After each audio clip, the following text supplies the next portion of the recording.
In France, as in the other countries of Europe, the 18th century, the Enlightenment century, was characterized by the rise of rationalism. This meant that science progressed and individualism held the upper hand. Religious decline was undeniable. The opposition between faith and reason operated in a systematic fashion, at least among people that mattered and in intellectual circles. So in the midst of societies that were otherwise in love with tolerance, religion came up against incredulity or even worse, sectarianism. A real rejection mechanism was set in motion regarding religion. Nevertheless, the religious communities did receive support and affection from people because they were very active and they proved quite useful in their many roles in helping the public through teaching, social service and health.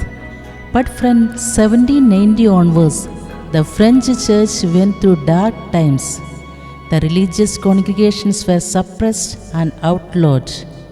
The Republic proclaimed in September 1792 undertook the task of annihilating Christianity in all its shapes and forms. It was not until 3 years later that it was finally possible to talk about a relative religious tolerance on the part of the French state. In 1795, freedom of worship was re-established in the church. However, the French church situation would remain precarious and uncertain for a long time to come. Napoleon Bonaparte wanted to restore peace to a nation divided on many levels, and he embarked on some long negotiations with the Holy See. This resulted in 1801 the signing of a concordat which restored the former religious status and recognized Catholicism as the religion of the majority of French people. The French church nevertheless remained under the strict control of the state.